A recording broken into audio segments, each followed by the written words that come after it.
Okay, we rolling. Okay. Today's December the 2nd, 2020, and we're back again for another meeting. I'm glad everybody able to get on today. As usual. Oh, well, before we get into all that, happy Thanksgiving. Hope everybody had a good Thanksgiving holiday, all that good stuff. And we have the Christmas coming up soon too. But thank everybody for being on.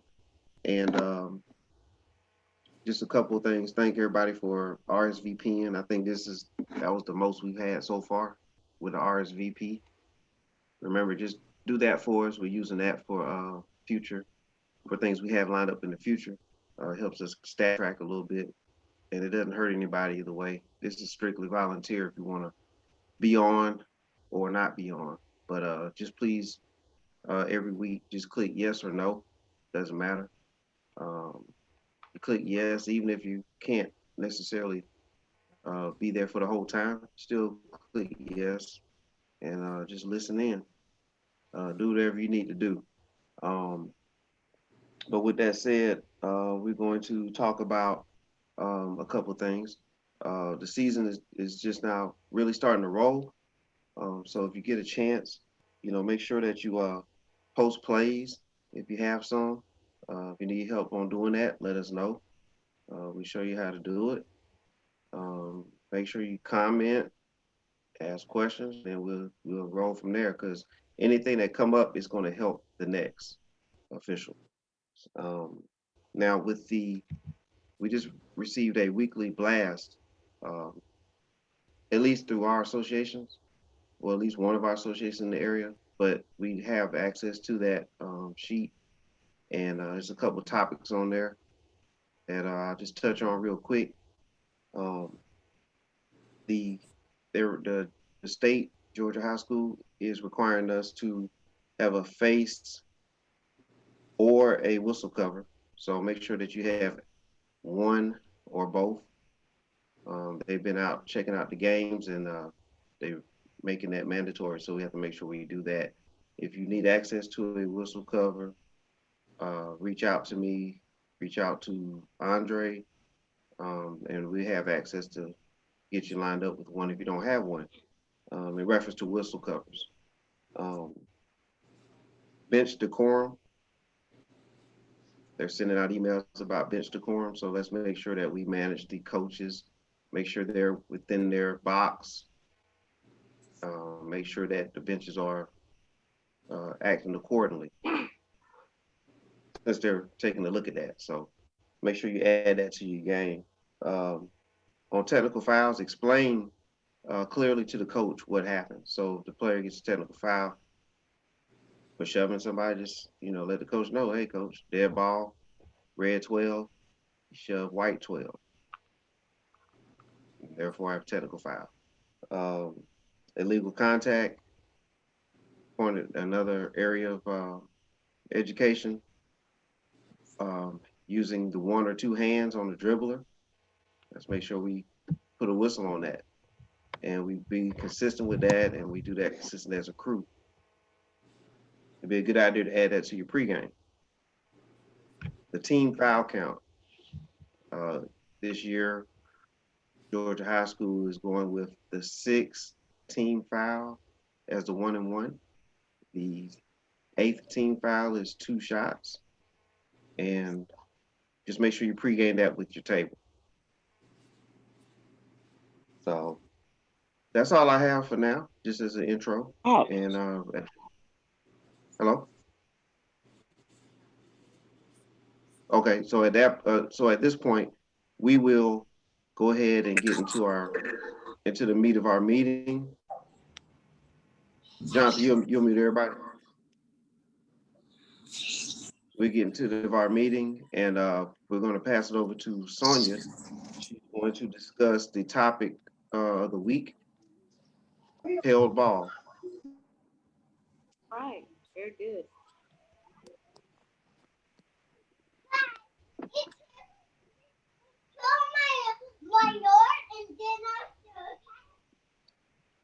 One moment, I'm gonna mute everybody, and Sonya, you just unmute. So One moment.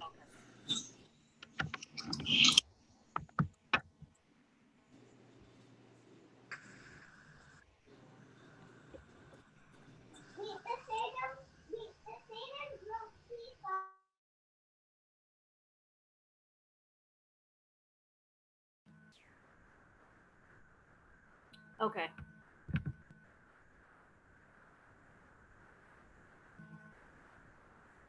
So when Tyrone asked me to speak on held ball, um, it was, like, oh, okay, held ball is very simple. That's why I was immediately thinking. Um, but when I started doing a little bit more research um, and kind of rethinking some of my experiences with held ball, I realized it's actually, there's a real um, art to it, honestly. Um, and so I was glad he gave me the opportunity to kind of dig a little deeper into learning about the held ball. So the first thing I had to ask myself was, well, what is the rule? What does the rule say? What is the definition for held ball? Slide. So the rule pretty much says, and the rule, first of all, is 425, Article 1 and Article 2. So it says a held ball occurs when opponents have their hands so firmly on the ball that control cannot be obtained without undue roughness. Article 2 says a held ball occurs when an opponent places his or her hand or hands on the ball and prevents an airborne player from throwing the ball or releasing it on a try or tap for field goal. So after I finished reading that, the first question I asked myself, well, okay, so I know the opponents have to have their hands on the ball. It's got to be firm. That the that they neither one of them can actually obtain control. But then my next question was, well, what in the world is without undue roughness? Because I've never used that term. So I was like, oh, what does that look like? So I did look that up and learned that undue roughness pretty much is um, unwarranted or excessive roughness. Jonathan, do you want me to say slide every time that you need me to go to the next slide, or what's our cue? Yeah, just say next slide. Okay, next slide.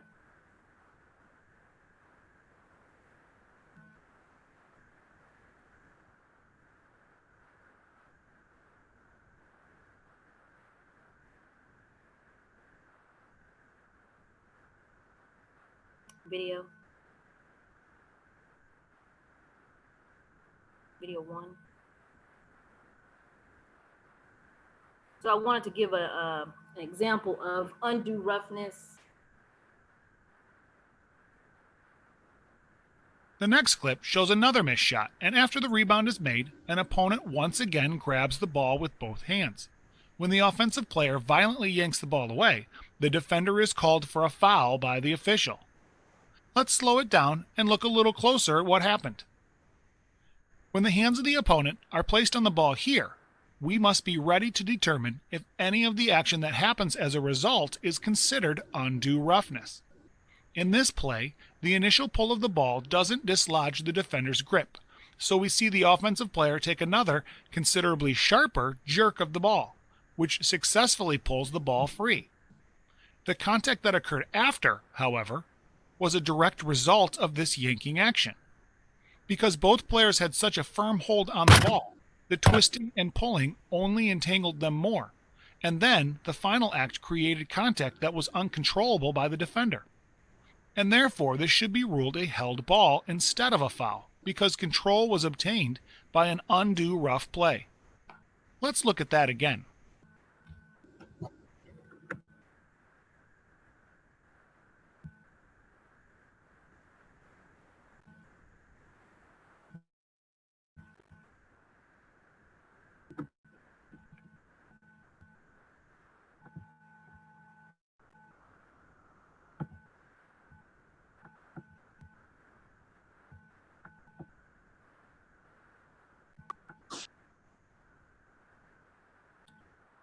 All right.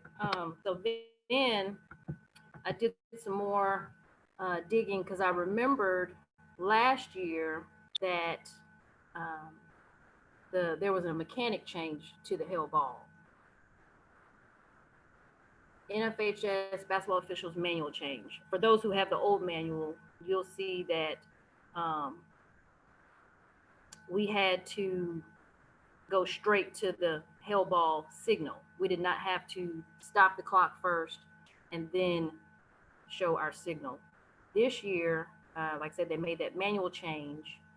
Um, this season, last year, 2019, we will, it says when a hell ball occurs, the covering official must stop the clock using signal number 2, which is straight arm, open palm extended, while simultaneously sounding the whistle, then give the hell ball signal. And I also read that the rationale behind that is to improve consistency when the clock should be stopped as a stop clock signal is used, which is used in all other scenarios. And I just pulled that from our referee magazine that we got with our new books this year. But also along with that, in my previous games, one of the things that I tried to implement even before they made the manual change, I was already implementing the stop clock signal before showing my hell ball, and that was mainly because I had found that if I was the covering official and I had a hell ball, but then the other official who was also closest to the play, sometimes we had two different angles. So we would see two different things. So I might be coming in to stop the clock with an open palm for a violation, but then my partner might come in with a closed fist for a foul. However, even if it was reversed and I had the closed fist and he had the violation, but back then you didn't have to show the open palm. You just came in with the hell ball signal. So I'm coming in with a foul and then somebody's showing the hell ball signal, and then the coach is trying to figure out what's going on. So, sometimes that caused more trouble than what it was worth. So I think it's good that they've implemented this new change. Something I was already doing, so that's good. Not a big change for me, but it'll alleviate, two different mechanics being shown,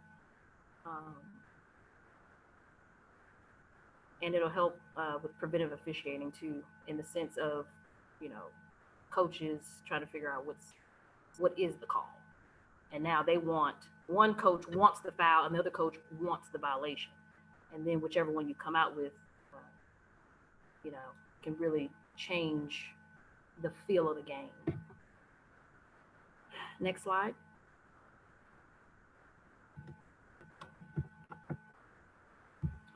All right. So this is also showing what the mechanic looks like with the open palm, and then showing the thumbs for the actual signal.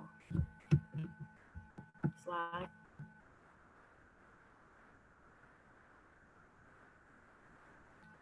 All right, so after I've gone through what the signal is, I had to ask myself, well, what's the primary coverage area for hell balls? And so something I read in my manual, it said the PCA official is more likely to make a hell ball ruling, but any official may recognize/see a hell ball and whistle for a hell ball. Video 9. So I wanted to show you all a video as an example of so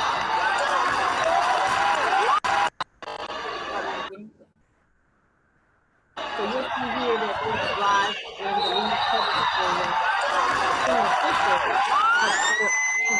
on that particular play, and it opens up her to be able to see a hell ball occur. Play it one more time.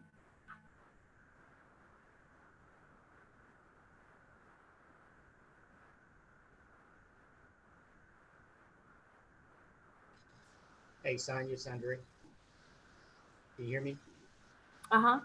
Yeah. Can you repeat what you were saying? Because I couldn't hear when the tape was playing, when the clip was playing, and you were speaking to it, so I couldn't hear what you were saying. Okay. I'll speak to it before he pushes. After it plays, I'll speak to it. Okay, good. Thanks.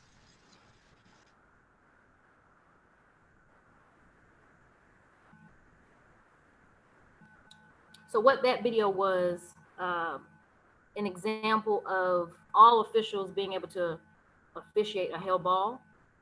That particular play was in the leads coverage area, but the way it went away from the lead official and opened up to the center official, she had the better angle to see a held ball, to where the angle of the lead official may have seen something else. So the center official was able to come out with a held ball. So that's just an example. Next slide.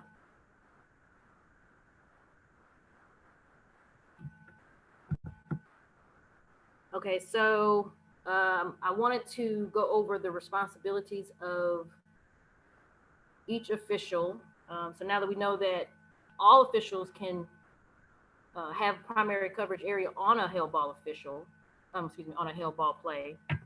But we also I want to get a little more specific and cover what each official's responsibilities would be. So the calling official, first, they're going to stop the clock with the open palm while sounding the whistle. They're going to show their held ball signal. They're going to move in towards the play so that they can stop any activity. They're going to use their voice, use their whistle, and then they're going to show / verbalize a directional signal indicating team possession. Now, one of the things that I like to do, now I got these responsibilities from reading the official's manual, but one of the things that I've practiced was, after I do stop the clock, open palm while sounding the whistle, showing my, then I move in towards the play. So I'll stop the clock, move in towards the play, using my voice to stop any activity, to keep my eyes on the players. Then I like to then show my held ball signal. And then I like to look to my partners to help me with the directional signal indicating the team possession. Next slide.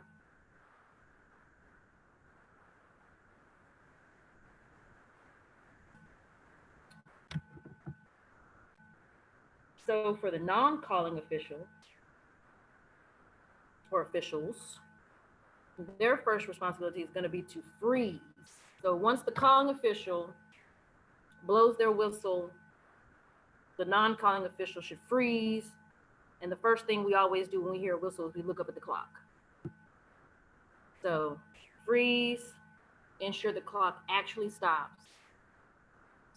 You want to observe the players, observe the benches, and then assist with directional signal indicating team possession. Next slide. And then the responsibility.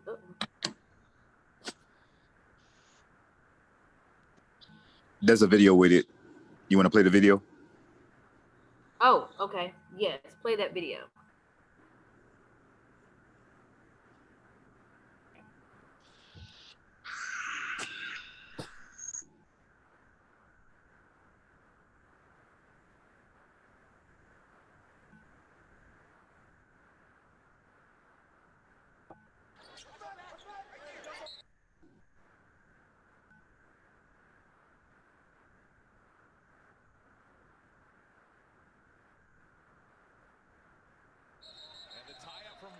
How about that with a little defense from Sean Walker? It's going to stay with the Spartans. Really smart play as the clock continues to run here. Went down to 4.5. They're going to have to work on the clock, I think. They have to work on the clock. It went down from about 6.8 or 6.9 when the whistle sounded for that jump ball. That you look down, I mean, that look up to you. Most everybody does. Wait a minute. What are you saying? Really, really wonderful guy. And now a stoppage. And a technical on the Marion Catholic bench. Mike Taylor looking at his assistant who got a tee. Ouch. I'm not sure I think he might be a scorekeeper. Afraid to say anything else. Thank you. Yeah. Because right now you know what's going through Coach Taylor. Remember what we said about getting the intensity from Mom? Yeah. For North Chicago. All right, so that particular video was an example of why everybody has a responsibility. Everyone has something to do on HELDBALL. The non-calling official has got to catch the clock. You know, clock management is important. That's one of our key points. We had 3 officials out there. Somebody did catch the clock, so that's good. And he was able to put time back on the clock. If we would have, as soon as we heard the whistle, if we would have looked up at the clock immediately, it's a possibility that maybe we would have, you know, been a little more accurate, which probably would have avoided having to give a tech. I'm just assuming from this video that the tech came from the issue with the clock. But this is just an example of why we all have a job to do as officials on the floor, even during a HELDBALL.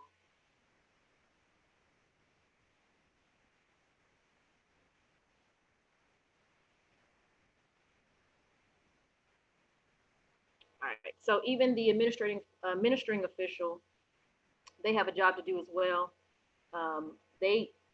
Once we come out of the HELDBALL, we've indicated which direction we're going. The administrating official needs to ensure that they're giving the ball to the correct team. Make sure the correct team is available for the throw-in. And then once the throw-in is complete, make sure the possession arrow does flip in the right direction. And that's still something even all officials can help with.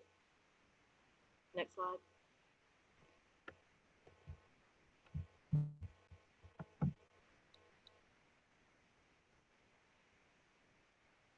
So with the HELDBALL, it's probably rare that I've heard pregame on pregames. It's rare that I've heard HELDBALLs spoken to, but I think depending on what the crew, who's on the crew, what skill level, you know, that you have in this contest. I think it's important to kind of cover in the pregame. Doesn't have to be lengthy, but just kind of cover a few things. What I would encourage everyone to add to their pregame on HELDBALL is to encourage your crew to have a patient whistle. Share with them that, hey, only 2 of the closest officials should move in. Let the third official dead ball officiate.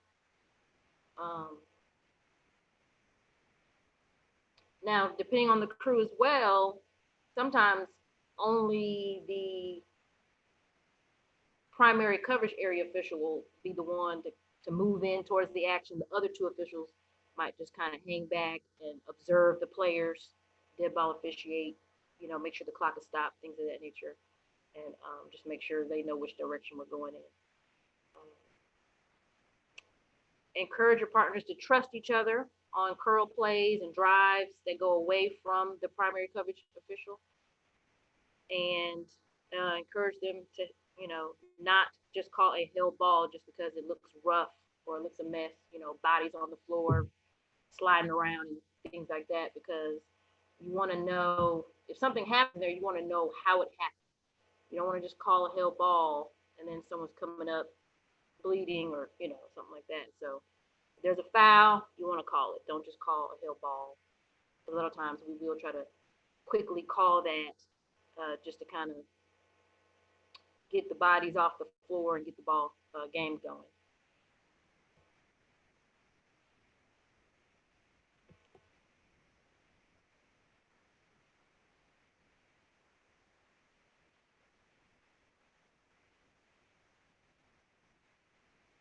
Okay, here's a video.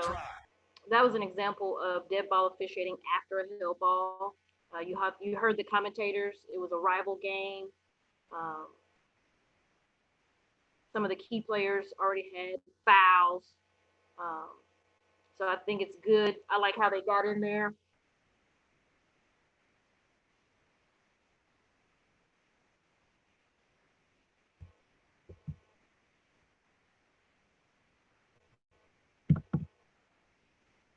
All right, so some things to consider concerning the held ball is the skill level of play, or the grade level in the contest. And I say that because how you manage a held ball to play for, a rec ball 10-year-old game versus, maybe a high school varsity playoff game to a men's, semi-pro or something like that, you're going to manage all three of those in a different way. So I think that's something to consider when you're talking held ball, when you're pre-gaming held ball. You definitely want to have a patient whistle. One of the things that I would also encourage you to consider is using the start, develop, finish concept. So that way, that'll help you with having a patient whistle. That'll let you see how the held ball starts, which we know starts with hands on the ball by both opponents, and then letting it develop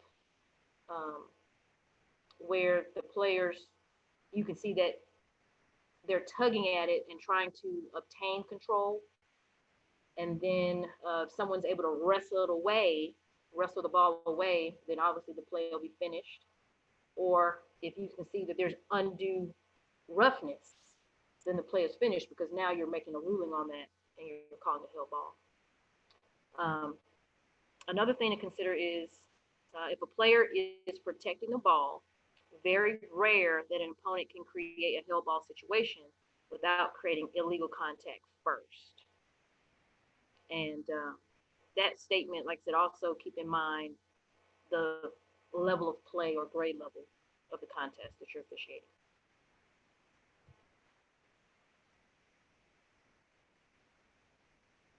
Next slide.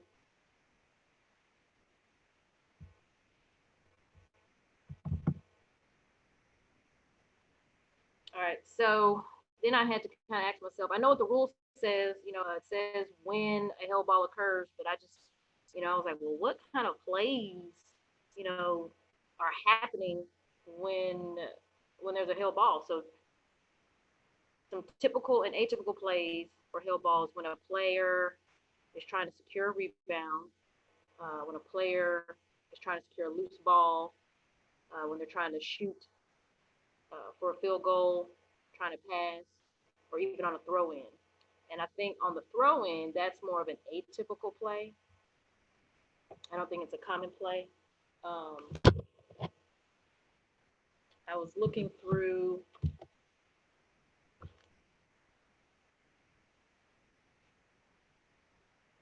I think it was a case play, and it was saying when a thrower holds the ball inbounds,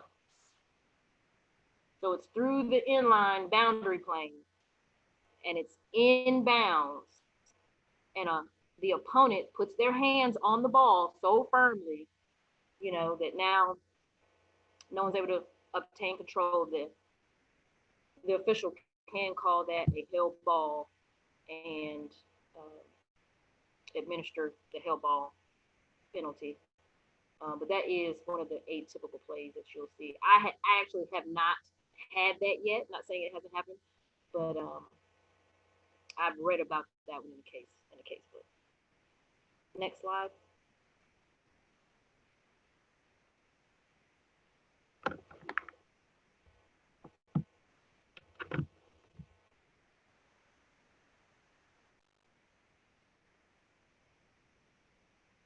So I wanted to show some videos of plays where players are trying to secure the rebound, loose balls on the shot, just different videos showing held ball plays. And this one, is when players are trying to secure the rebound. No, he's going up for a shot. So you can see that both hands were on the ball so firmly, and he ended up returning back to the floor, and a held ball was called.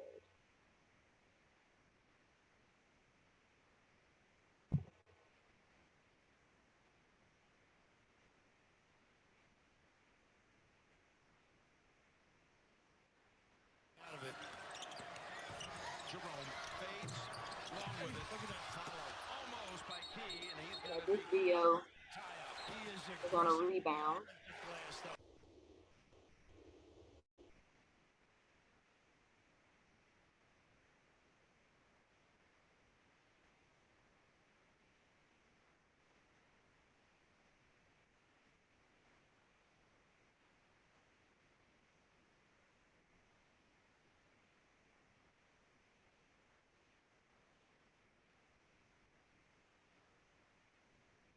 Out of it. Jerome fades, long with it. Look at that follow.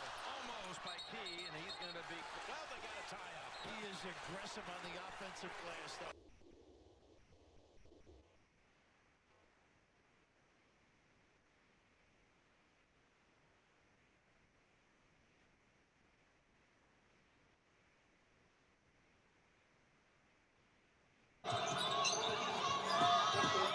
There's a drive into traffic, and it was tied up. Fujioka got her hands in there on the drive, tied it up, and it's going to be Keppel's basketball. Ball swings. Defense just shuts it right on down.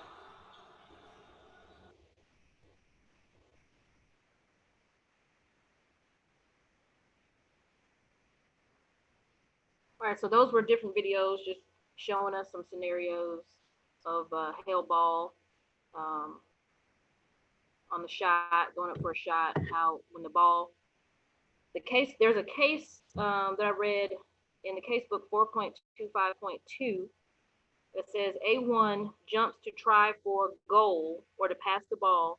B1 leaps or reaches and is able to put his or her hands on the ball and keep A1 from releasing it. A returns to the floor with the ball, where B is unable to control the ball and it drops to the floor. So a held ball results immediately in both those scenarios when there's an airborne player. So those are two key indicators, maybe even rules of thumb if you have the held ball on a shot. If that player returns to the floor with the ball, more than likely a held ball. All right, next slide.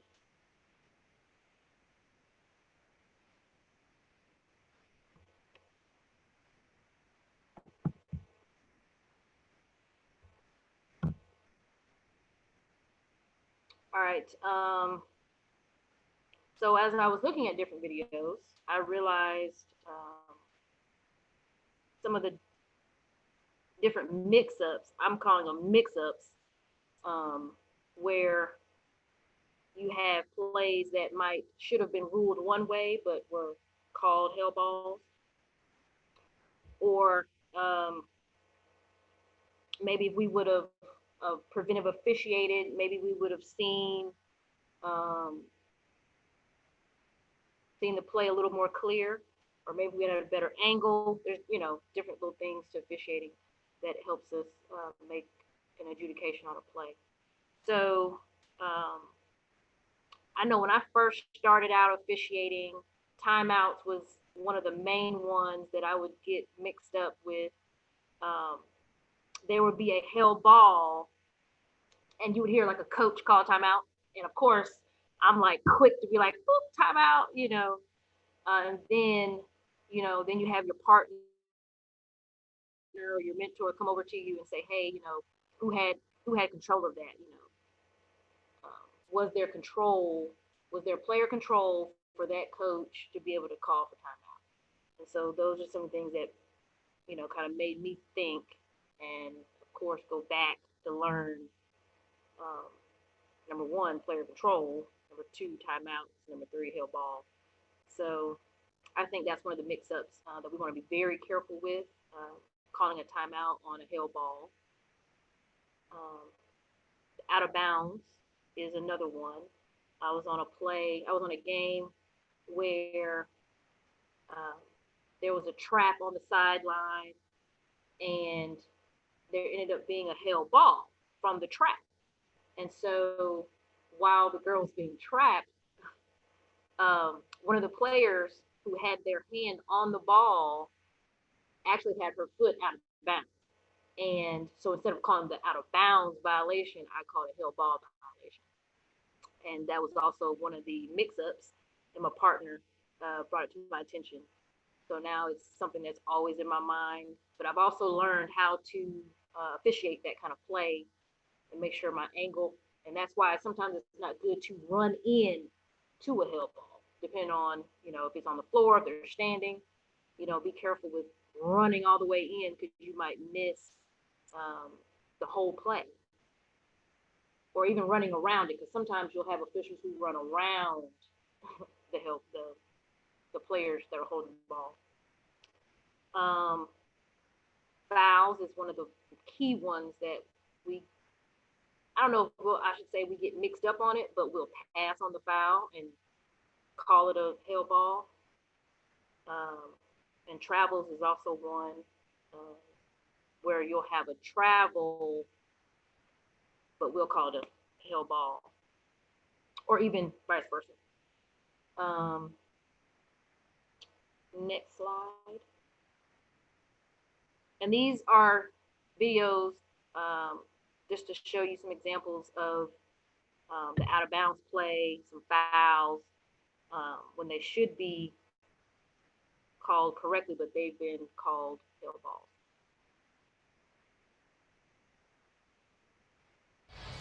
Right there, he's trying to call timeout, but he's got his head down. Beaver sees it. You can read lips. He's saying, "I said timeout. We called timeout." That one. So high-level basketball here at Williams Arena.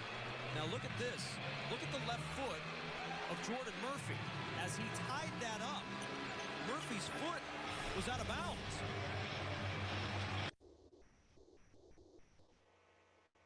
So for that particular play, it's not about the timeout, it's about the foot on the line. That's something that, like I said, if we have a better angle, and sometimes if we don't run towards the play, we'll be able to see the entire play, and maybe we would have seen the defender's foot on the line, and we probably would just call that violation and gave the ball back to the team. Okay, you can go to the next.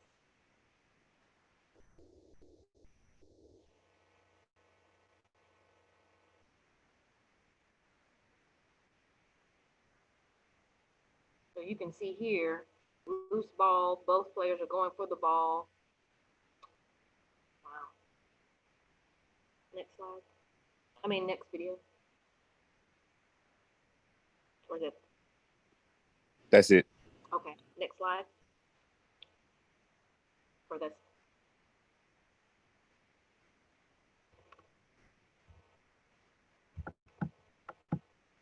Okay. So I also want to take this time to open up the floor for any questions, comments, or if anyone wants to share any experiences they had with held ball.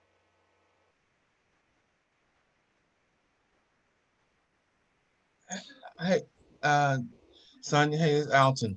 We have a guest, someone being new to the band. It's my nephew, Donnie. Donnie had a question about one of the first two Hell Balls videos you showed. Donnie, are you there?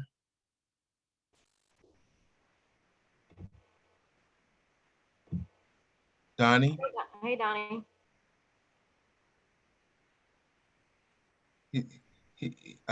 He said, well, I'm not sure which video it was, but Okay. he asked, why was that a Hell Ball? But I don't know, he may be taking care of his kids right now, but Video one, Johnson.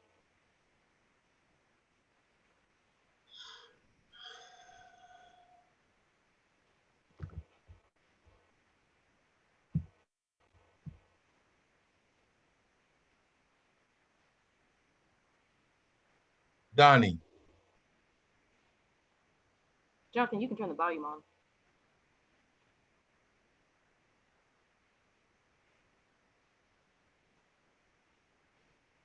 You said you want the volume on or off? On. On. Okay.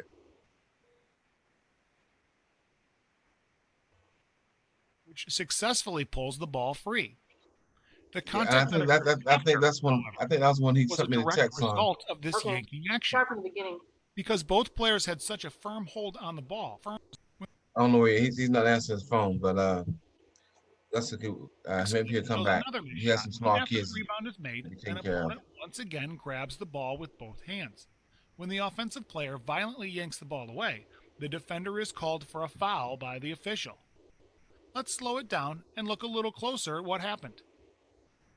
When the hands of the opponent are placed on the ball here, we must be ready to determine if any of the action that happens as a result. Okay, pause it, Jonathan.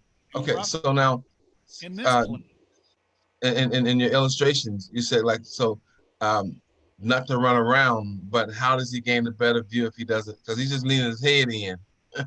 He leaning his head. He's not moving. So when you say don't come in, what should be the mechanics on this particular play? If you don't want to get a little closer. Yeah, I recommend you can take a step down. Take a step down. Still want to see in between the players because you want to make sure both hands are on the ball, and you can tell that, or you can get a feel for when they're tugging. I think that's the word that the presenter used here. That no one came out with the ball. No one was able to obtain control. So you want to be able to maybe take a step down so that you can see the entire play.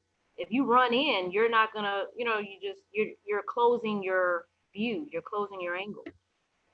So that's what I recommend. Okay. We can move on. I don't know. He's not answering his phone, so I don't know anything could be going on. But he said, Uncle Alton, I don't think that last play was a hell ball. So, but I don't know which play it particularly was talking about. So okay, I said, well, that's the only thing about this what we do is we learn. So make your case. Yeah. Now he's ghosting me. Okay. Well, make sure you share with him. Do you understand this play? Yes, I mean it's absolutely 100% a hell ball. Because matter of fact, it's held right there. Yeah. So he has two hands. Both opponents have their hands on the ball. Mm-hmm. They're tugging at the ball, which means neither of them can obtain control. Mm-hmm. And then as the play developed, you saw that undue roughness, encountered. So we know we have a held ball. And as you get a feel for held balls, you'll learn how to you'll be able to feel how to blow your whistle before the roughness kind of ensues. So and that'll come with experience and seeing them. But for the most part, you got to know the three indicators though. So. And I like what you disclosed toward the end of the slides, that a lot of times we adjudicate a travel when it was a held ball. But we do that. I mean, as officials, we do that a lot, and so like like when we get a chance, I ask the question. Okay, so why was it a travel? Why did he? So like, okay, why did he travel? We had the ball. Okay, he had the ball before he traveled. Then how's it traveling? It should have been a held ball. Well, it's the same thing. I said, no, it ain't. Okay, so then I just move on. Okay. Video 9, Jonathan.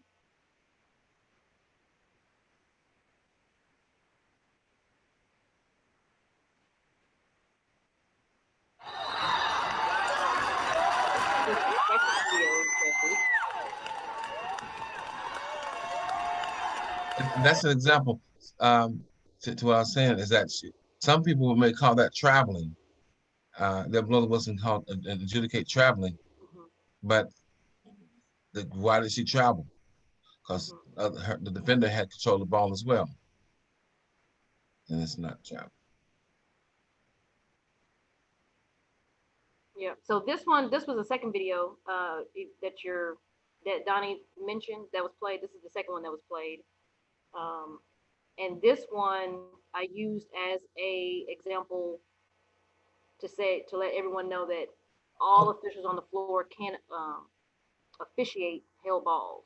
Okay, so now not with an adjudication. Let's go back. Okay, so playing the devil, not I don't want to say devil, playing back finding. So she reaches across her body so that wouldn't be, see right here, that wasn't a foul. My partner had the better angle. And that's you on the baseline. Okay, gotcha. Okay. So even though in my coverage area, I did not have good angle, and and that happens. Sometimes you just don't have the good angle. So yeah, this is the play he's talking about. He thought it was a foul. Sometimes you don't have the inside look. I think that was one of those plays where I probably would have been guessing on what was happening. I easily could have caught a foul, but I didn't want to guess. I wanted to trust my partners. And so that's what happened here. Would that have been a wrong adjudication to call right there when she reached across her, got the ball? Well, from this angle, it looks like she had her hand firmly on the ball. The ball handler went up and came back down with the ball, which is an indicator. Right, which is a held ball immediately. Right. Okay. I agree.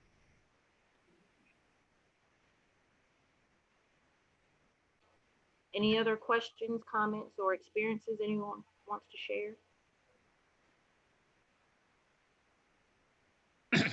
Yeah, I'll just point out a lot of times, especially during like a scrum, and players fall to the floor, we're kind of we also need to look for like loose ball foul and things of that nature. And I think a lot of people default to the jump ball to get out of it, but we also need to look at like players diving on top of other players. If somebody's got the ball and somebody dives, we really need to call those as well, and not, try to just go to the held ball to get the scrum over. We need to really officiate that the loose ball fouls as well. I agree wholeheartedly. First, you want to know how they got to the floor. Who had control first, who had team control, how they got to the floor. Okay, this is a good video. Okay, and this particular video, now, if we stop right there. See, I think that's a loose ball foul. Correct. I agree. I agree with that. I agree with that. Okay. Okay, Donnie, I need you to unmute your mic because you has a question about a play. Okay, yeah, I just got it unmuted. Okay, so what you said one of the plays you didn't think was a foul? What play? You remember which video? It was on the girls' game, a held ball when we were talking about PCA, whose primary is it for a held ball. She was coming through the lane and I didn't see anyone grab a ball. I wasn't sure where the held ball call had come from. I didn't see it. I was a little bit. Yep, that one right there. Let me see. I see her going to the. Okay, yeah, I had a foul. I had a. And maybe because it could be the distortion in the video, but you can see her put her hand firmly on the ball. And in this case, it might be a matter of because the video that I have is a lot more clear. I don't know how clear it is for you all in here, but That might be it. I see what you're saying. She has the ball, yeah. And I was sharing with Alton also another indicator for this scenario was because she had her hand so firmly, the opponent had her hand so firmly on the ball, the ball handler came back to the floor with the ball. Yeah, that's probably why I would have went with the foul. But this has really been helpful. This video with the held ball and even the video before this one where the guy they had tied up and he was trying to get free and he yanked and fell to the ground. And prior to this video, I would have went with a foul, but I understand why. It was a held ball. It's really helped clarify some things for me. Can you go to? Thank you. I want you to see one more video. Video 3. Before we move to the video, can I comment on that one? Okay, good. I think what Alton and Donnie's trying to say is that how did she get to the ball? By the time the girl hand is on top of the ball is what the slot official sees. I think if the lead official mirrors the ball on the drive to the basket, then we're able to whistle a foul on that play. Because we always have to ask ourselves, of course, how did she get to the ball first? And like Alton alluded to earlier, that she got to the ball by crossing another player's body. And then and we think about when we talk about contact, that in order for somebody to cleanly go across someone's body, especially with a player moving, that's probably kind of hard to do, especially at the skill players that the level that we're officiating at times. So I think if the lead takes a step towards the goal as the ball is going to the basket, then she sees that foul, and then now we got a foul versus a jump ball. If that makes sense. Yes, it makes sense. Yes, sir. Thank you. So if I had went with the foul on this play, this would be the last one for me. If I went with the foul on this play, would it had been? I mean, obviously it's a jump ball, but you do see how I could have went with the foul there. Yeah, absolutely. The reason why the slot calls a jump ball because that's what the slot sees at that point. You got to think about it as the slot official is officiating through multiple players too. So, they kind of expanded their primary, but like I said, once if the lead has a delayed whistle, we come with a foul, then we'll probably be shooting 2 shots versus taking away the possession. Got you. Thank you. I want to pull up video 3 real quick too. I think that one was also like a.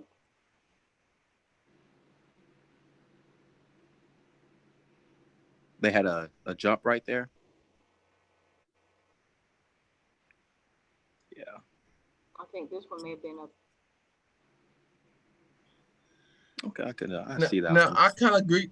Now I kind of agree with that held ball because the offensive player brings the ball to the defender in front of her, so it's not like she's reaching across her. Well, from the other angle, it looks like the defender, the offensive player brought the ball in front of the defender, and then she put her hand like right here, right there. See, it's in front of her. So by the time she finishes the move, then it appears she's grabbed, but right before she came across her face, she grabs the ball right here.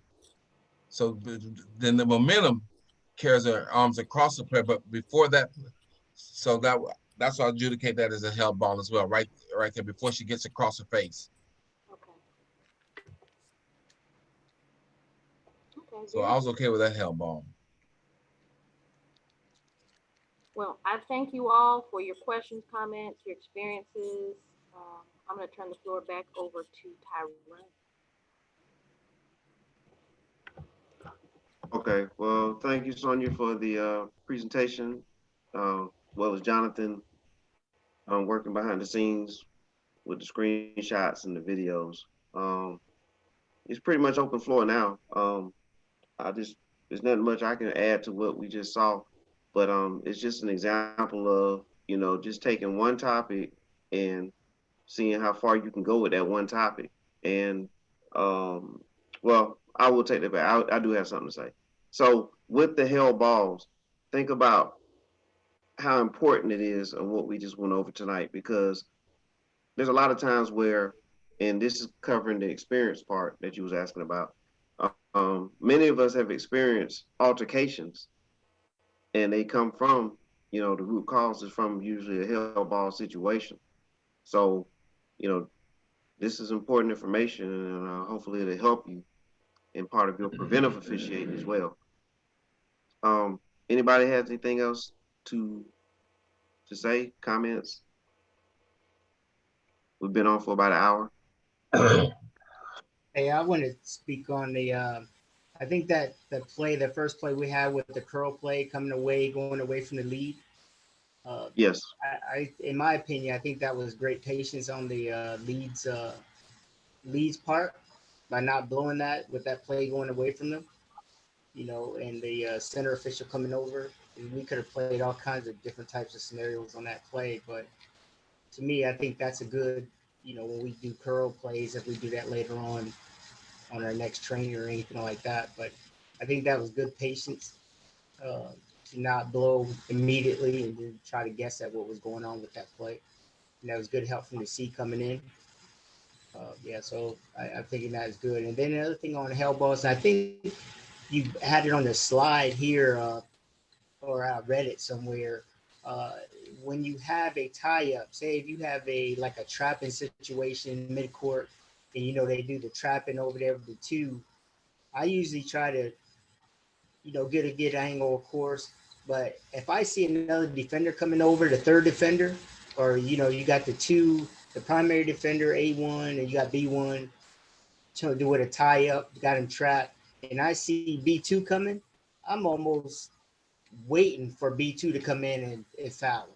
Okay. You know what I'm saying? Because they already got a tie up. You probably got they're trying to, A1's trying to get away from B1, and then he get trapped with the the sideline and the midcourt line.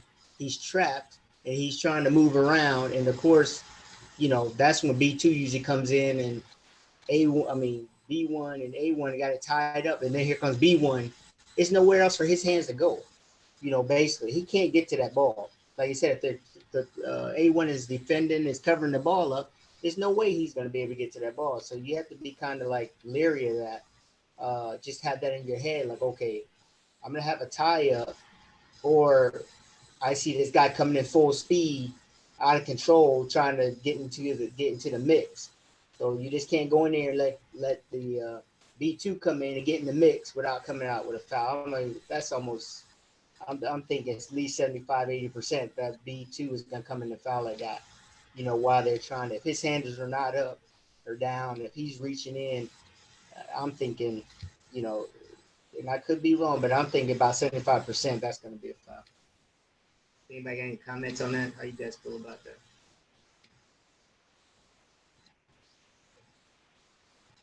I agree.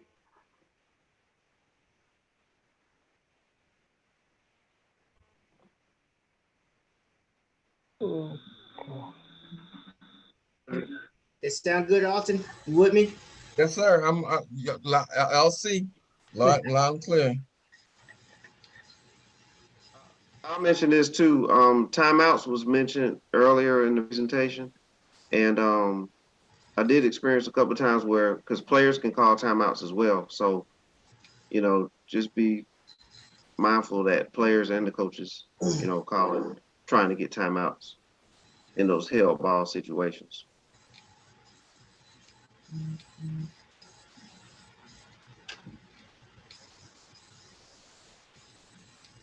All right.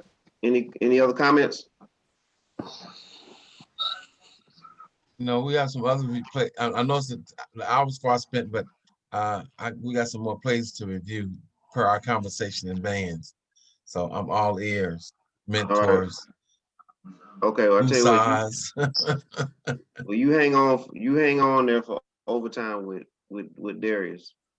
But for our official meeting, we've done about an hour and 10 minutes.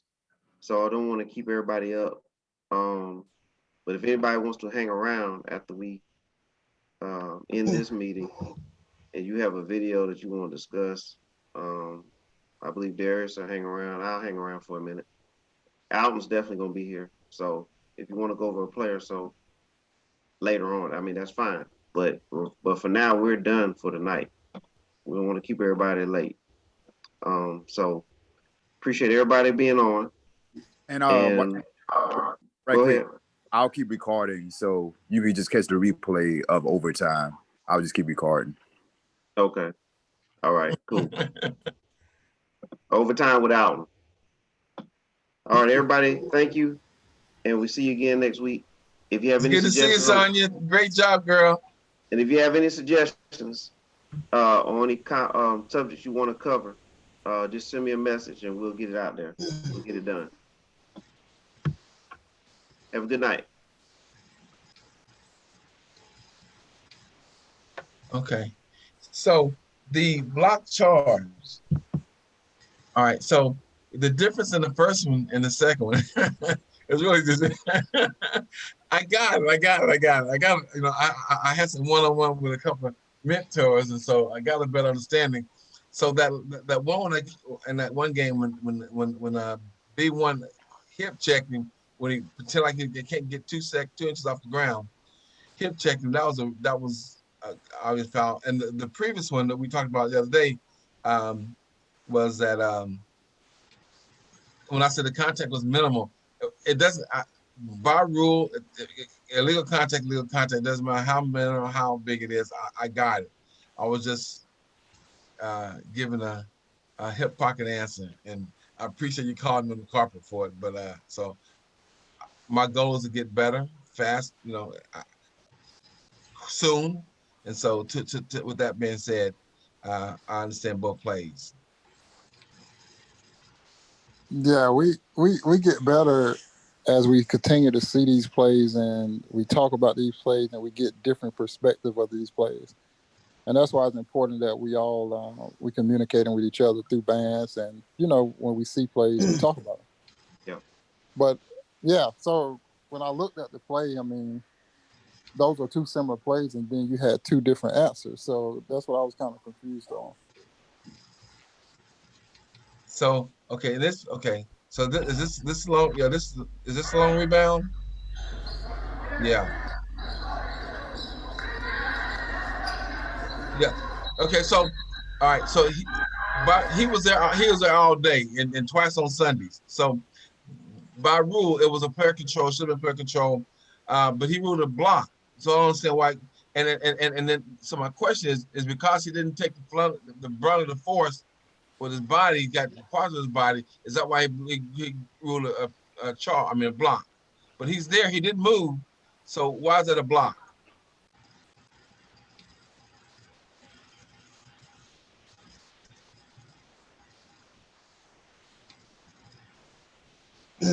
He's facing him. He's there before. Why is that a block?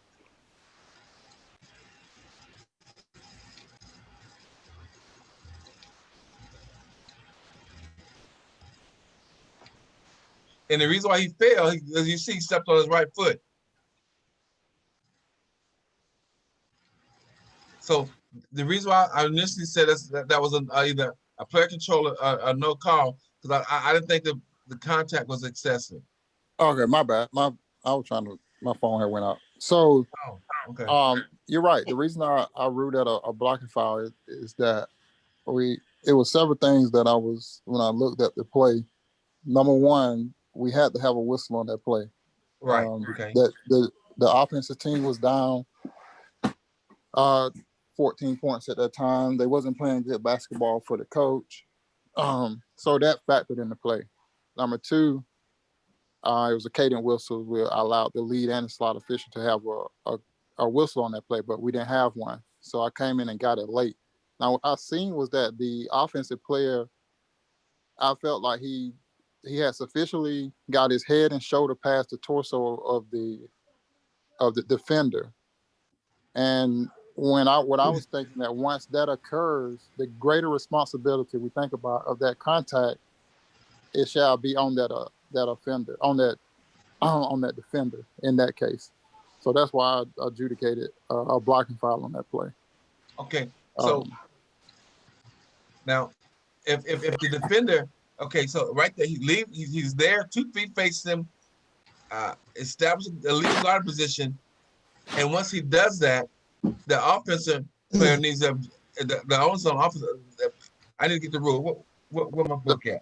And it says that the offensive player should avoid the contact, and that's what I meant by him getting his head and shoulder past, that he tries to avoid the contact. Now, did I say that I was right on that play? No. I'm just saying that that's how I adjudicated the play. Okay. And that's why I refereed a blocking foul on that, because of through my experience. Okay. You know, the offensive player goes through and try to avoid the contact, but okay. Yeah, because I don't think. Oh, go ahead, Darius. I'm sorry. Go ahead and finish. Versus the contact was in his torso. You know what I'm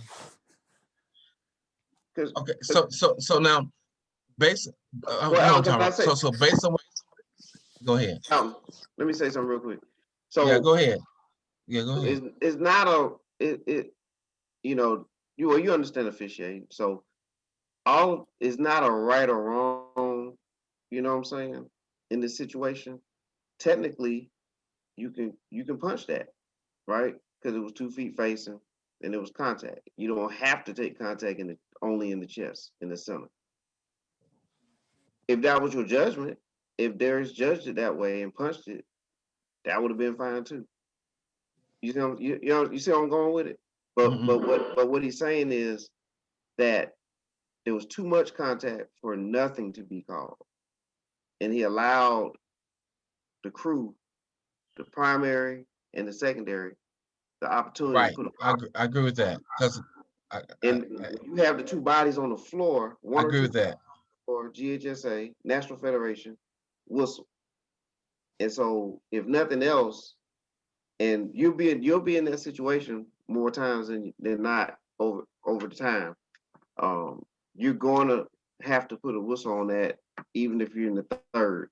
You know, you're the third option, the third official to make, on a cadence. So just think about it that way. You know what I mean? So if you was at trail, in other words, you would have punched that play. Darius went blocked. Darius used his experience to factor in some other things. And, that was his decision. But ultimately, he made the right decision in putting a whistle on the play. Because we would have had 2 coaches up, you know what I'm saying, on that play. Versus, if having a whistle and we move on. So just wanted to share that. All right. So got it. Now on to the other part of my statement is that the mentoring. So if I was and this is something you said before, Tyrone, is that for the last couple of years I've been a junior official, but as I continue to grow and learn and get better, I'm going to be now not necessarily senior, but maybe not the senior as far as game experience, but senior as far as information that I'm getting here and learning a lot of. I'm going to have to come in with that play. So when I'm working with guys who have the more time and grade, so to speak, and I come in as a delayed whistle to get a play like that because it needs to be done, that's when it's okay. Why are you making a call from there? Yeah. So that's where and it's been people have said that. Matter of fact, what's his name? Last year. Well, save the name. You can hold the name. Okay. We can keep the name silent. All right. But so let me respond to that real quick. Go ahead, Tyler. Oh, well, yeah, because I think Darius is going to say it. But I'm just going to say this, and I'm going to let Darius finish it. That scenario right there, if somebody asks you that question, Put it on National Federation. Per National Federation, right? If you're refereeing in Georgia, per Georgia high school, Andy Coward, 1 or 2 bodies. You see what I'm saying? You started off like that. Now that's good verbiage. It's not about who's the senior, who's the junior, who's the we're officiating the way we're supposed to. Well, I'll let Darius finish that for you. Or Darius, before you do that, let me just say this: is that I'm saying in my mind we got to get that, but I'm not blowing my whistle. So now, which is go back to your point earlier. I mean, you put in the bands is that we have to have the ability. I know what to call. Now it's time to call what I know to call. Instead of saying, come on, man, get that. You got to get that. Now, so now I got to move to the 2 category tier 2 and come and get that. I know to get it, but I'm not putting no air to get it. To your point, Darius, that you made on bands earlier. Right. And again, like Tyrone said, when you're on a crew with veteran people and no one has a whistle on that, then you have to have the courage and the credibility. All that stuff factors in on you being able to come and get that play. Like, you know what I'm saying? If I was at lead and if someone came and got that in front of me, then I would be asking myself, like, dang, why didn't I have a whistle? But like if you working with somebody that's, like that's just don't like people to come in their primary or just, you know what I'm saying? You just got to be able to stand up. You got to be able to stand up for yourself. And I talked to Q about this before, because that's some of the things that he used to, ask. It's just like you being able to adamantly explain why you did what you did. And if they don't like your answer, then we move on. And let's be realistic about it. If somebody confront me about something that happened in their area, then first of all, I'm looking at how they came at me with it, or is they trying to learn or what? But if they trying to learn, then I'm giving them my perception of it. And I'm telling them that play needed a whistle on it, and I put a whistle on it because it fit the game at that moment. And the question should be to them is that you tell me why you didn't have a whistle on it.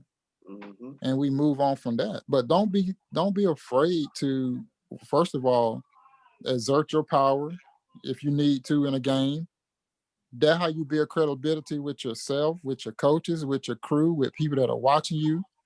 Like, how would we look if someone turns that play in and then the first thing that they ask, just like if somebody fight in a game, they ask, well, who's on that crew? What if there was a tie ball game and we in the playoff game and the 3 seconds left? You know what I'm saying? We want to be 100 on the play, but we all want to get the play right. Now we can learn from it, and we move on from that. But don't be afraid. And that's not saying that I'm always coming out my primary. Like I'm a crew chief of game. That's why supervisors put you where they put you at. And I'm a crew chief of game, and I'm gonna try to get the play right. But we definitely need a whistle on that play. And like I said, from my training and prior experiences and seeing those type of plays, especially on the men's side, that he got his head and shoulders past him. I felt like if I get my head and shoulders past you, then you was late. You know what I'm saying? So, and mind you, I'm still looking through 1, 2, 3 players. I knew we needed a whistle on that play. Right or wrong, 50-50, we need a whistle. If I got it wrong, I'm still going to explain why I did what I did. Right. Yeah. Okay. But nobody said anything. Okay. Now let's go to the other play, Jonathan. Oh, that's the rule. That's what is that there, Jonathan? I'm trying to read it. Yeah, that was it. Okay. You put that back up.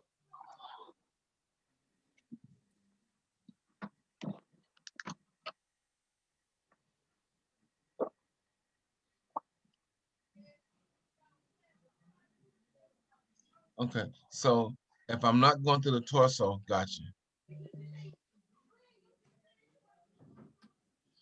And there it goes right there. And so that's why I said, because he didn't go. He got there in time. He didn't move, but because it didn't go. Wait. If a guarded player with the ball Head and shoulders past the torso. And that rule right there just justified my call. If a guard has obtained a legal guarding position, the player with the ball must get his or her head and shoulder past the torso of the defensive player. If contact occurs on the torso of the defensive player, the dribbler is responsible. But the contact occurred on the shoulder. Right. So it doesn't make it player control, nor does it make it. That's why I said that I would do a no whistle, because the defender didn't do anything. So anyway, that's what. But then there's too many. But there's too many bodies on the floor for right, no right. whistle. Because, so which goes back to the bodies on force. We got to get that. Yeah, we have to have a whistle. We got to have a whistle. That's not a flopping play. That's not marginal contact. Yeah, right. Absolutely. Regardless, if you would have called player control, I wouldn't have said nothing. You would have called blocking, nothing. But calling that, I got a problem with that. Gotcha. Yeah, and definitely like that comment that you made about we're not gonna call a foul on that, but it's from trail, but calling 3 seconds, like that's the mindset that we definitely have to change. Like, and I appreciate that. We have to get in the mindset of getting the obvious plays right. Like, nobody want to be a 3-second official or traveling official. We want to officiate the points of emphasis. You know what I'm saying? Like, when you start thinking like that, that's that, and I'm not trying to, be negative towards you, but that's that rec league way of thinking. I'm not down in rec league because I love No. So there's just for the record, I haven't told you this, but I told Tyrone and Andre, you can't hurt my feelings. I leave my feelings. Matter of fact, my feelings are in the bedroom. So I want to learn and I want to grow. Well, yeah, that's true, but we're still in a public forum. Okay. Yes. I have a question. Okay, we're among family. Everybody here know me, so you're fine. And now, hey, this is the first time my nephew seen somebody chew me out. Not really chew me out, but give him some firm, constructive criticism. But I told him, I let him introduce himself. Yeah, let him talk, because I know he know you're gonna do all the talking. I had a few games yesterday, some high school games with some colleagues, referees of mine, and I was just more of a learning curve. If I had a few block and charges I called the game last night in the game that I felt in the moment I got it right, but afterwards when we got in the locker room and talked about it, I wasn't very comfortable with I wasn't very firm and comfortable with the calls I had made. They were real close. And so if I wanted to review, I'm in the process of getting that footage. Would it be possible to possibly send you the footage like on the next video chat, maybe after the whole chat goes and we go over some? We'll give you like we normally do with everybody. You can start a single chat with us, post the video in there, or you can email it to us. And what Tyrone and Andre and several of us do is, like, when we're not doing nothing, we look through the video and then we just record clips out of it, post it, and send it to you and the other trainers in the group. And then we discuss it. And then we ask you to do the same thing. Like, as you watching it, you see something in the game, you can record it with your phone and clip it and then send it to us too. And that's how we learn. Okay, sweet. Yeah, and I see you got an iPhone there, so I know y'all get along very well. Yeah. Okay, I appreciate that. Yeah, I'll make sure and get that done whenever I get that film. It was 3 or 4 of them, and he was in legal guarding positions, but the way the contact was made, he didn't absorb the contact fully. He one of them, I seen him.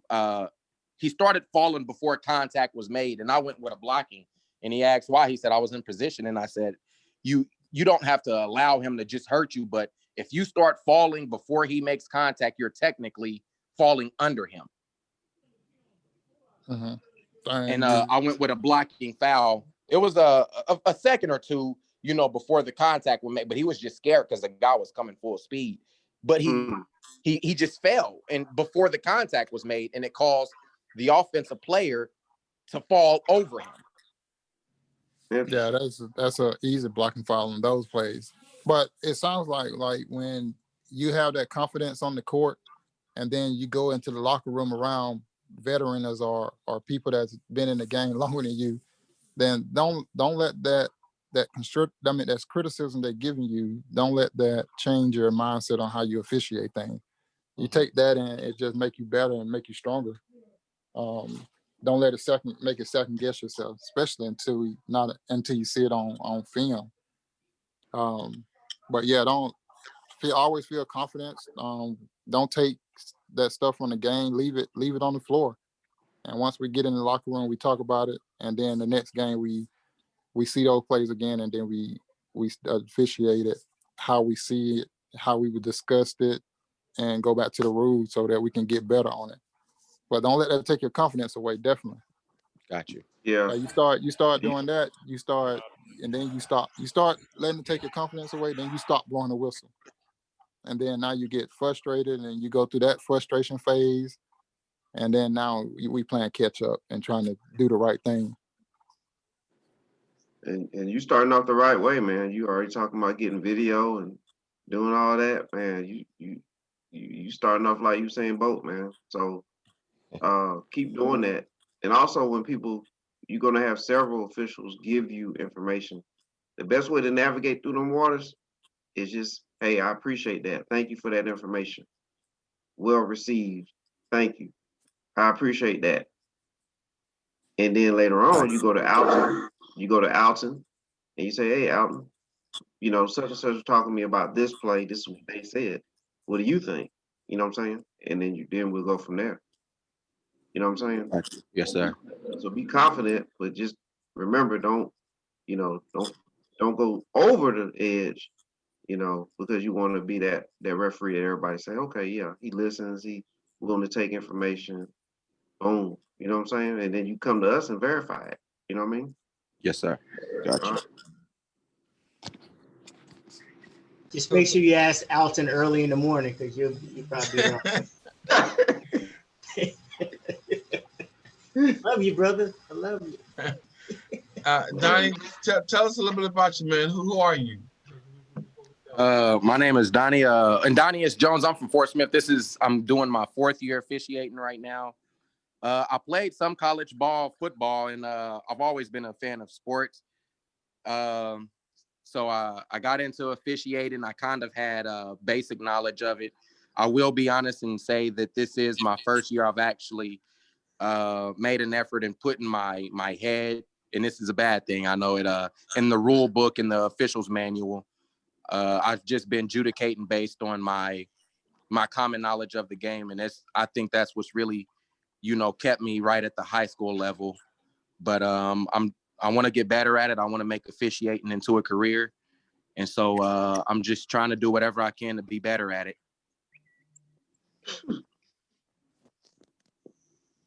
Well, it sounds like you're on your way, man. It sounds like you're on your way, man. Snickering, man. Is that you up? It was. Well, because some people, I heard you say, like, I'll come and get it. You putting your head With my in the rule cookies. book. But guess what? Some people been reffing 20 years and they put their head in the rule book. So you still ahead of the game. So that's a good thing that you decided to do that. That's gonna give you that confidence, man. So you're in the right place right now, man. There's a lot of good people around here that can help you. And then you got Alton right there. So so good deal, man. Thank you. All right, I'll get that film and I'll post it up to the website. And if we have time next week or anytime we can discuss it. And I appreciate all the help. I've learned a lot tonight, especially with the held ball and just kind of how we adjudicate that. We're not going with the foul if the offender causes the defender to fall over him from snatching that hard. I often go with a foul because it looks like a foul. Right. And ain't nothing the defender can do to not make it look like that whenever he's getting tugged that hard. So that really shed some light. I'm glad I joined the call tonight. I look forward to the next one. And just growing as an official, I appreciate it, guys. What group you call out of? Fort Smith, Arkansas. It's I believe it's the same one. The national. I don't even know what our group is officially called. Mm-hmm.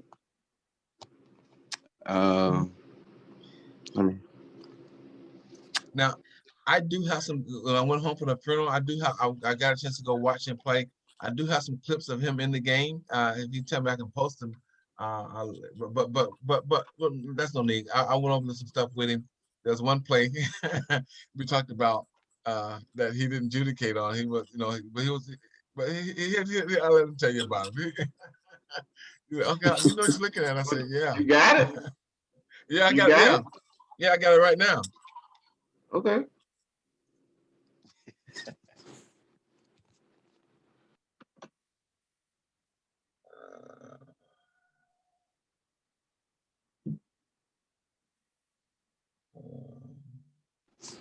The more I do it, the more comfortable I get. Like I said, this is my 4th year, and I did high school my first year. I'm getting better, but I was pretty good. Let me in, John. And could keep up with the flow. And so I adjudicate with a lot of vets and 20-year-olds. I go in and we're doing our pregame, and we're talking. How long have you been officiating? And he's 22 years, 26 years, 20. And so a lot of times I can't let that somewhat dwarf my ability whenever I know I'm second guessing on my calls, and I'm like, man, hesitant. So building my confidence, I know, is one thing I really need to do. Yeah, that's part of the process, man. Oh, do we have your own bands? Your picture out here. I'm just trying to scroll through and find you. He said he just uploaded it. Jonathan, you can share screen. Donnie, do you know Troy Mathis? No. I'm not talking y'all, Jonathan. I'm trying to get in the room with my phone. Yeah. Troy Mathis. Okay.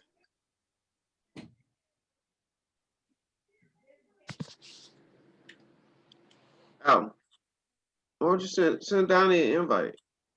He did have an invite. Darius said he needed to upload his picture.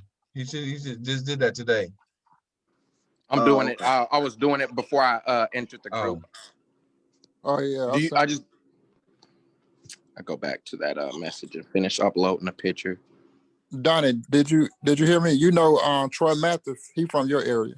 Troy Matthews? Mathis. Maybe if I seen him, I'm not. He moved. He in the SEC now. He from that area. He actually moved to Atlanta. No, I'm not familiar with him. I don't believe I am.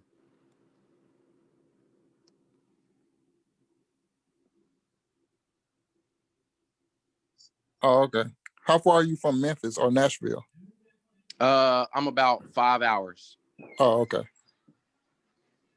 Yeah, that's about 5 hours.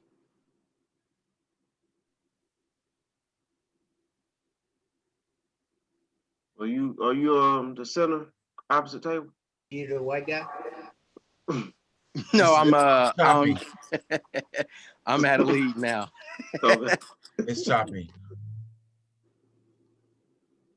But that's him right there.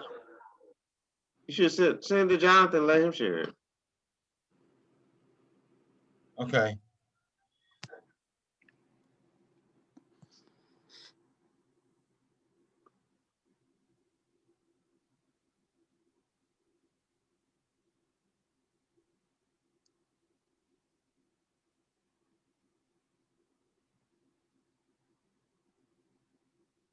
I don't have Jonathan's number. Send it to me on bands. Send it in the chat. Send it to me on bands in the chat. Okay. And I'll all right. I'll share it.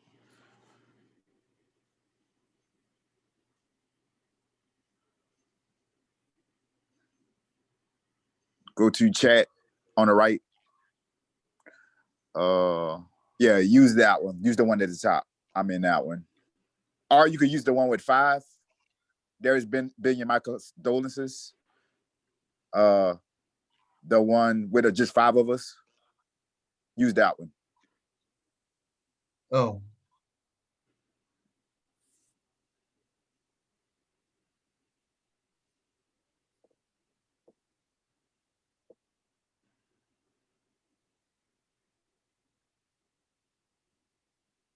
There was one play when we talked about, and maybe in this one, there was a travel, and I asked him, and I was kind of hard on him a little bit. I said, now there's 5 seconds left in the game, and you missed that on this side, but you called on the other side. I said, because I said, you're looking at the ball, you're watching the ball, you're not watching your PCA. But it's finished loading. Okay. Do you have that one too? If you have anything else you want to post, you can post it now. Okay. And I think it's in this one. I think this is the one it's in, but I'll look at the other one.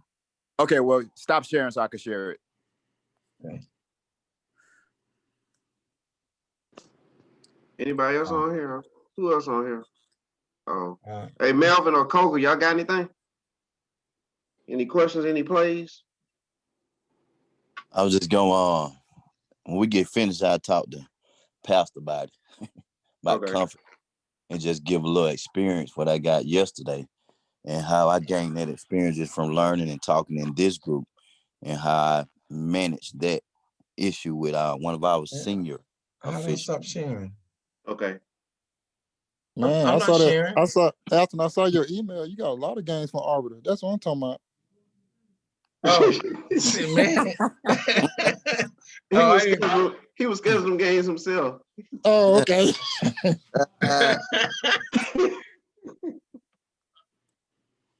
Oh, okay. I'm not sharing no more, am I? No, you're not. Okay. I got it. Let me see.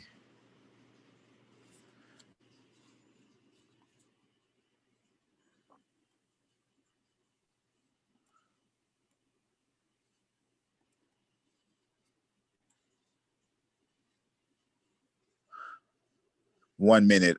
I'll get to it. No, you good. I'm trying to get the ones that yeah, 30 seconds. Pastor, you can do multitask? Yeah, a little bit. I ain't real good at it, but what you got? First of all, you need to send me some of that energy drink you got. All right. And it's time for us, man, to show a level of confidence. Yesterday, I was with one of our senior officials, and before I'm gonna keep it nameless. Before the game, I already had prepared my mind for questions, and he asked me a question, I answered. Then he said, "I think you're guessing." Then he asked out my other partner, and he got it wrong. Then he told the answer, and it was what I said. So I said, "I guess right then." And then he started. Then we had 2 plays. One was at the beginning of the game. I was in the lead. It was in my area. They could not see it because they got outran. They was out of position. And I saw what happened. So I blew my whistle. I was confident in what I saw, and I know what I saw, and I called it. He questioned. I told him what happened, and per rule, it was right. He couldn't say nothing. Then the second call, he asked me to trust him. Then I said, "I trust you, but did you see what happened on the backside that you couldn't see?" And I told him what happened. And he was like, "Well, I didn't see it, so you were right." And I said, and it was my primary. So I own that. And that was the last I heard from him in the game. Because I remember the time I played, because I already had been warned, you need to know at what time you call what foul. So he asked that certain time, guess what? I hit it. And I didn't deem it as anything negative. It just helped me getting better. Right. So I see it differently than when I saw it last year. And now just like, everybody, our leadership on here, how they keep telling us it's time to go step up a notch. And I got to see that yesterday. So now just believing in yourself. I had a game Saturday, and this guy said, man, just stay in your own area. I said, what about the long rebound right in front of you when the players collided? He said, well, it wasn't in front, it was the trail. And they collided, and I said, why come we didn't put a whistle on that? He said, I didn't see that. It wasn't my area. I only call it my area. I said, and he said, if you only look at, you got enough place in your area to be trying to call in somebody else's area. I said, okay. So then I said, well, what about at the 3-minute mark in the second quarter when this play happened? How you remember all that? Man, dang it. Then I said to myself, I'm done talking to you. And then so he said like, he was trying to just, I wasn't debating. He said, now listen, I ain't fussing. I'm not complaining. I said, I understand. He said, no, I'm getting all these games for a reason. I said, okay. That comment upset me. I mean, it got on my skin. And I said, yeah, because I'm not available. But so then I called a person. Well, I called the association president. I said, listen, I need you to know that there's going to be friction this year because I'm stepping up my game. I said, they're going to complain to you about some things I'm doing, but pull the film and look at it. And if I'm wrong, I'll take your criticism. But the stuff I've been saying, we got to get that, which I talked about today. So Darius, thank you for that shot, that flu shot in the hip in the post, because it's time to the diesel back. So I was struggling the first week, but the diesel back. I like, yeah, the diesel back. Diesel. Darius, you don't know about the diesel. The diesel back. Andre knows the diesel back. He created a monster. God damn. All right, there might be some Air Force stuff. No. Oh, okay. The diesel can run all day.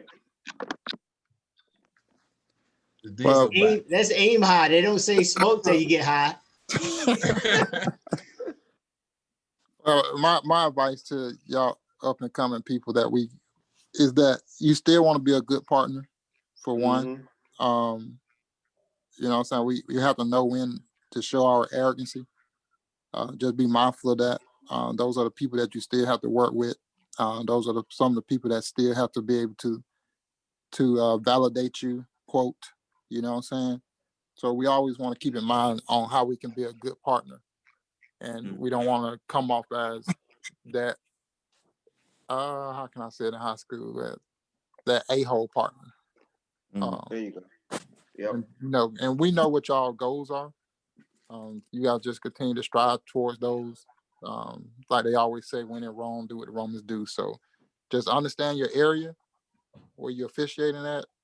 Take what we're saying, put it in your memory bank, and use it when you need to use it. Like that play that I had, I can exert my experience on that play, regardless of the two other people that was on the court with veterans. It's a level of respect that we always continue to build with each other. So just be mindful of that. Because people gonna still see you all as that rookie. You know what I'm saying? Until you continue they move y'all up in the playoffs. You get playoffs games, you get these big games, and you start going to college camps. And then once you start doing that, you'll start seeing what I'm talking about, and things will continue to change. So just be mindful of, how you show that your training that you get from other people, and you still want to be that good partner. I don't want them people to say, well, they think they the S now because they with Tyrone Dam, or they training with Tyrone Dam, Andre Dam, and just be mindful. So Darius, with that being said, I do want to ask you, what advice would you give Donnie? Like I said, he's a young official, in his middle 20s. He wants to be a college or professional official. What would you tell him? Because those are older. Let me see who's on here. Older, different kind of people. See, that's the play right there we're talking about. That's it. That's the play that I told him that. That's me and Donnie talked about in this particular play. There's a couple of things. So I want you to critique. Go back to midway through this. I know I changed thought in the middle of my talking, but what do you see in this play? If I should tell him the same thing, Dre or Tyrone or Jonathan, any of y'all, just what do you see? Evaluate this particular segment right here. Pause to play. Pause it. Go back. Is this it right here? This is it? Jonathan.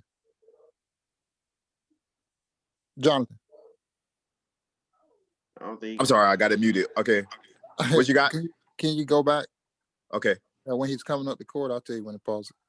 Okay. You can pause it. Where's the ball at, Donnie? I think Donnie's the lead. At this time, I think Donnie's the lead. me. No, that's Donnie right there. No, okay. Ain't but one black way. He black, right? Oh, okay. My bad. My bad. Hey.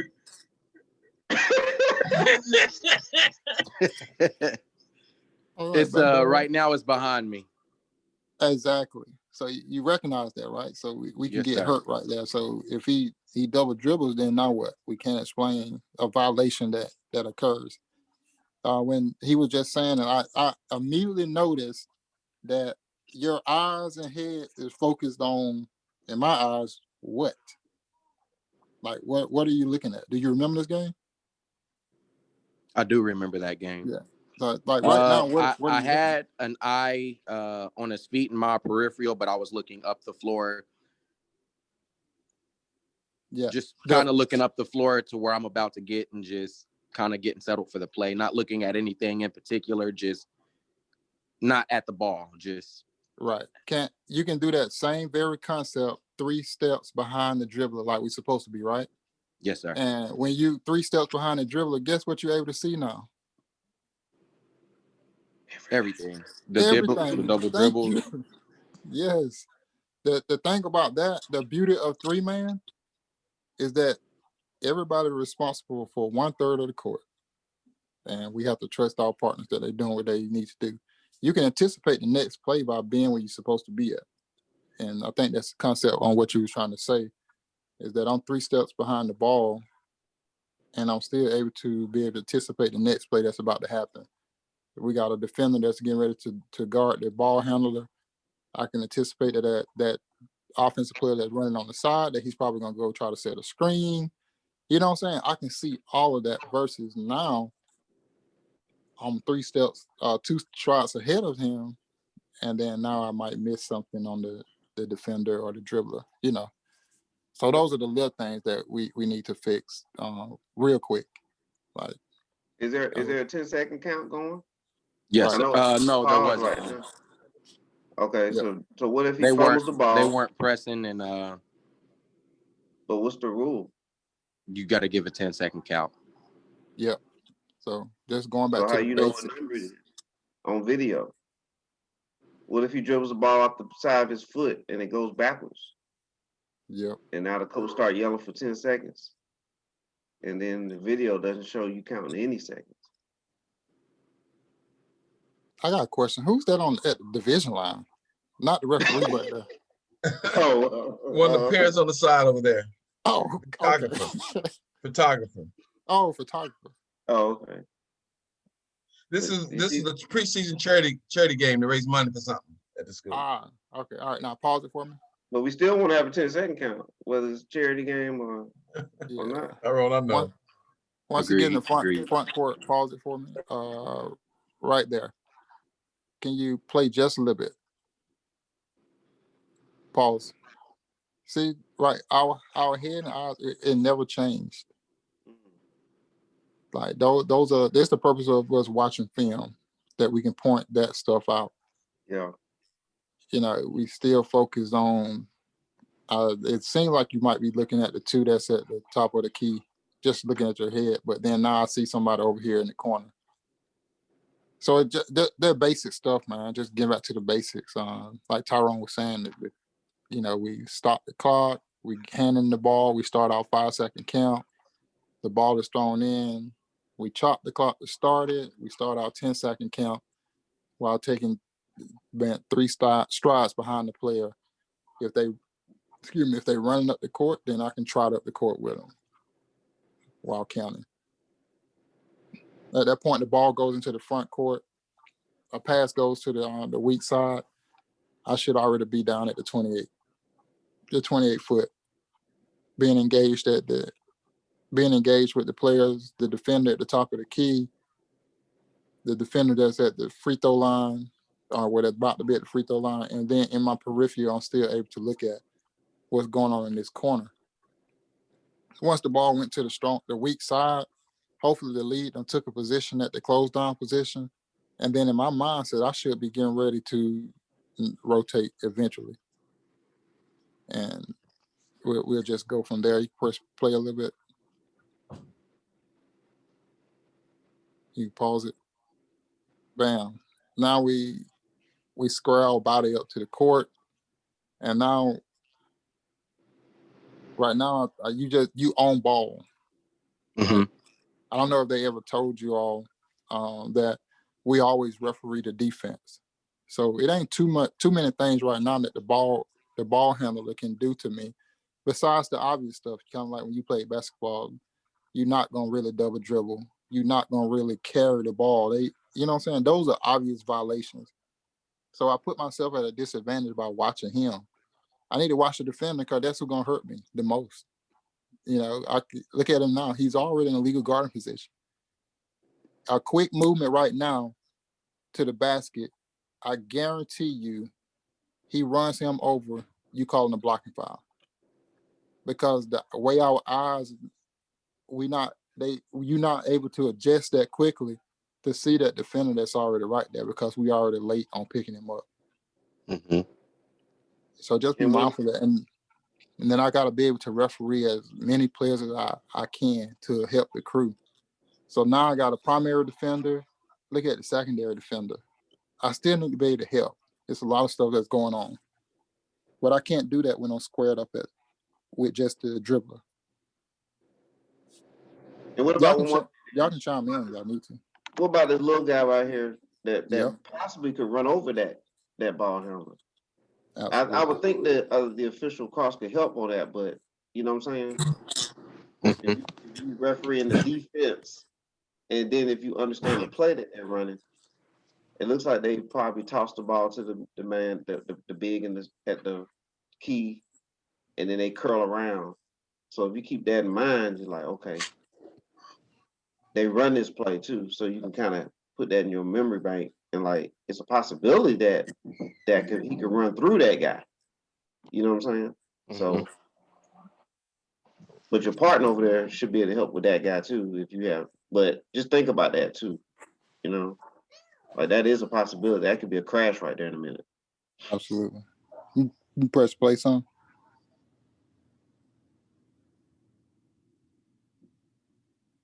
Press pause it. So and now look at our body language throughout this whole sequence. We never move. You got to remember, Donnie. Every time that ball moves, every time the defense moves, guess what changes? Our angles. And once we get stagnant in a position, then we miss plays. And they in a set defense. Like look at the screening position. They screening the ball. We're not able to see the outside of it's a screen legal.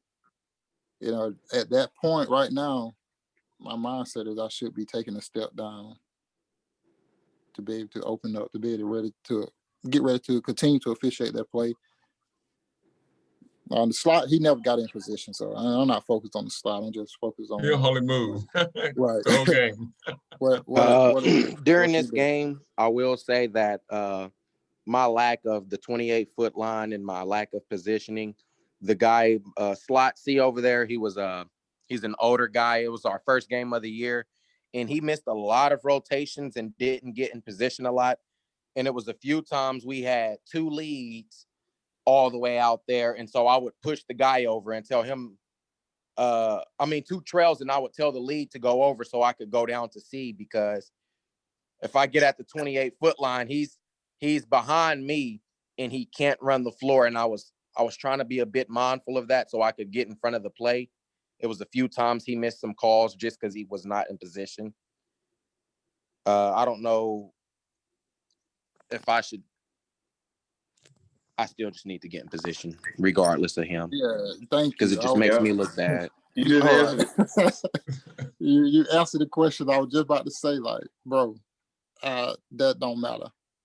We focused on you and what the other next person did. You have to know how to fix it. That's it.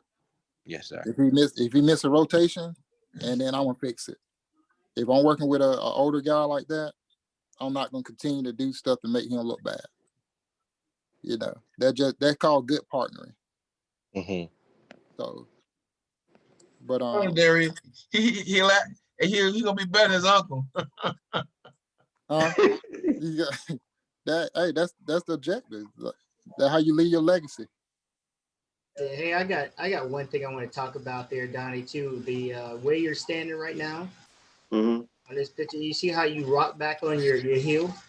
Yeah. Mm-hmm. Yeah, it's that real relaxed look. So what if this guy right here in front of 22, what if they make a pass to 22 from that area and the guy, the defender that's guarding 22 steals it? You're going to almost pretty much break your ankles trying to turn around and take off down the court, right? Yes, sir. Yeah. Because you're too, I don't want to say don't be relaxed on the floor, but we can't get that relaxed where we rock back on our heels and lock our legs pretty much, so still have an athletic stance, be prepared to take off at a moment's notice, so you won't pull no hammies or any groins or anything like that, because that could happen too. So, but not you young guys, but with me, old guy. So yeah, you see how you just rock back. It's like, okay, nothing's going on here, so I'm just gonna rock back. Mm-hmm. And I didn't move, like you said, like we were saying with the angles. I don't have an angle because I'm good where I'm at, but not really, So keep that in mind too. That's great points, Dre. Also, when does the possession end? Once the opposing team gets the ball. So we Not still the have opposing, but the defending team gets the ball. right. So we still have rebounding, right? So I would on that shot, when that shot goes up, I'm gonna take 1 or 2 steps down instead of 1 or 2 steps back like you did. Because let's say Off-White gets the rebound. You know what I'm saying? We still playing. Mm-hmm. So you backing out before we even get the rebound, for all that gets taken care of. So you'll catch up with the play later, and then you probably faster than everybody out there. So I would get in the habit of stepping down on shots. And then once it's secure, then I'll freeze it right there. Yeah, free. When they get that rebound, freeze it. When the guy calls a foul, right there, stop. So right here, let me move my screen here. Right there, if you go back, right be when they caught the ball, whoever's driving the train there.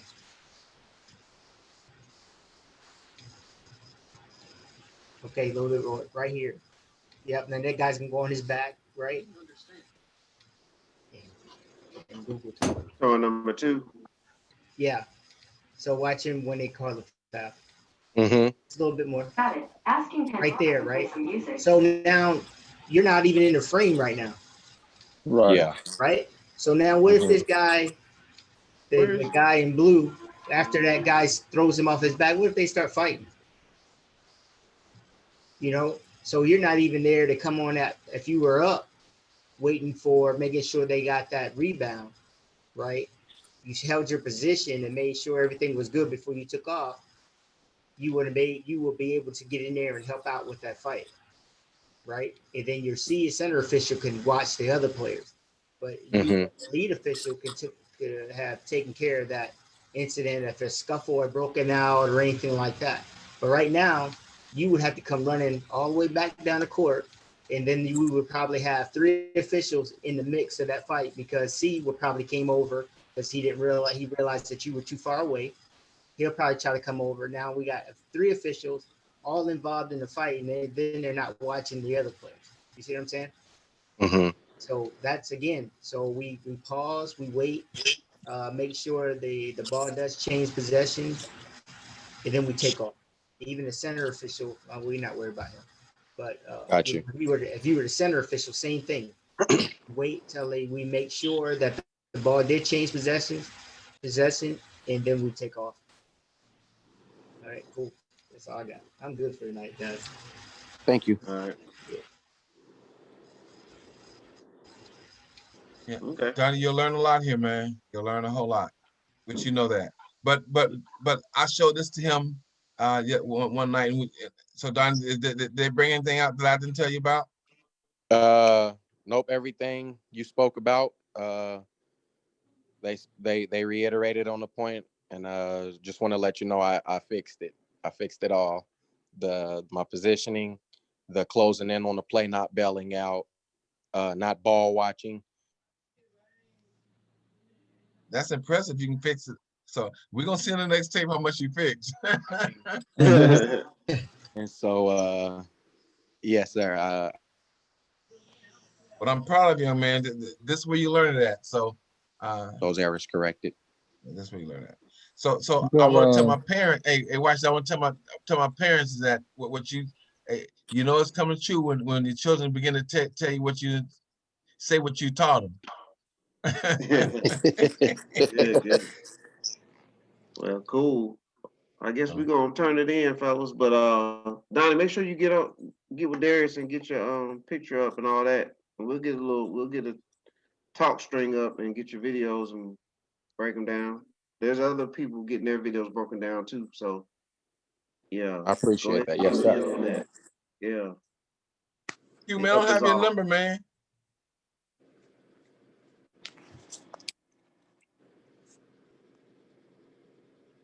All right, you guys have a good evening. I'm out. All right. Hey, Dre, appreciate the shirt, man. I ain't had a chance to wear it yet, but I hope I can wear it Friday. Yeah, I haven't worn mine yet either. I got a game Friday too, so I think I have it on there. All right, you gonna get that video out? Alton. Sir? You gonna get that video from your games? Yes, sir. I am gonna get that. Oh, you weren't talking to me? Okay, yeah. You remember, Alton? You said you gonna get them videos? Which videos? Games you had at Carver? Yeah, but the coach ain't sent to me yet. Okay, all right. Did you email? That's I got them Friday, so I'm gonna talk to her about her not keeping her word.